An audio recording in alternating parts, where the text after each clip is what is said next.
പുസ്തക പ്രകാശനം നടത്തി. 3 പുസ്തകങ്ങളുടെ തുറന്നു വായിക്കൽ ഒരിടത്ത് എന്ന പേരിലാണ് കരുനാഗപ്പള്ളിയിൽ പുസ്തക പ്രകാശനം സംഘടിപ്പിച്ചത്. പുസ്തകമേള, സാഹിത്യ സംവാദം എന്നിവയും ഇതോടനുബന്ധിച്ച് നടന്നു. കരുനാഗപ്പള്ളി എച്ച്.ആൻഡ്.ജെ മോളിലാണ് പുസ്തക പ്രകാശനവും പുസ്തകമേളയും സംഘടിപ്പിച്ചത്. മനോജ് അഴീക്കൽ എഴുതിയ ബാലസാഹിത്യ കൃതിയായ അൽത്തീമി, സാബിറ അനസ് എഴുതിയ വിഠോബ, സ്മൃതിശ്രീ എഴുതിയ നാം നനഞ്ഞ പാതകൾ എന്നീ പുസ്തകങ്ങളാണ് പ്രകാശനം ചെയ്തത്.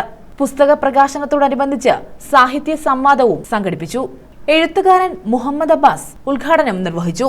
ബാലസാഹിത്യമാണ് ഏറ്റവും കട്ടിയുള്ള സാഹിത്യ രചന എന്നാണ് ഞാൻ വിശ്വസിക്കുന്നത്. അതുകൊണ്ടാണ് വലിയ എഴുത്തുകാർ, പരിണിതപ്രജ്ഞനായ വലിയ എഴുത്തുകാർ പോലും അവർ ബാലസാഹിത്യം എഴുതിയപ്പോൾ പലരും പരാജയപ്പെട്ടു പോയിട്ടുണ്ട്. പക്ഷെ ബാലസാഹിത്യം എഴുതാൻ വേണ്ടി ആദ്യം ഒരാൾക്ക് വേണ്ടിയിരുന്നത് വളർച്ച എന്നുള്ള ആ ബാധ ബാധിക്കാത്ത ഒരു കുഞ്ഞിനെ ഹൃദയത്തിൽ സൂക്ഷിക്കുന്ന ഒരാൾക്ക് മാത്രമേ ബാലസാഹിത്യം എഴുതാനും വായിക്കാനും കഴിയുള്ളൂ. മനോജ് അഴീക്കൽ എന്തുകൊണ്ട് 4 പുസ്തകവും ബാലസാഹിത്യം എഴുതിയിട്ട് മനോജ് അഴീക്കൽ മൊത്തത്തിലൊരു കുഞ്ഞാണ്, ഹൃദയത്തിൽ നല്ലൊരു കുട്ടിയെ സൂക്ഷിക്കുന്ന ഒരാളാണ്, നന്മയുള്ളൊരു മനുഷ്യനാണ്. അദ്ദേഹത്തിന് മാത്രമേ ഇങ്ങനത്തെ പുസ്തകം എഴുതാൻ കഴിയുള്ളൂ. Taluk library council secretary V Vijayakumar പുസ്തകങ്ങൾ പരിചയപ്പെടുത്തി.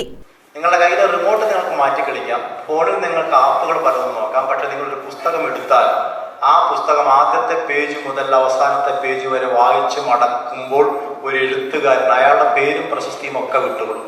എൻ്റെ വീട്ടിലെ പുസ്തക അലമാരിയിൽ 3500-3600 പുസ്തകങ്ങളുണ്ട്.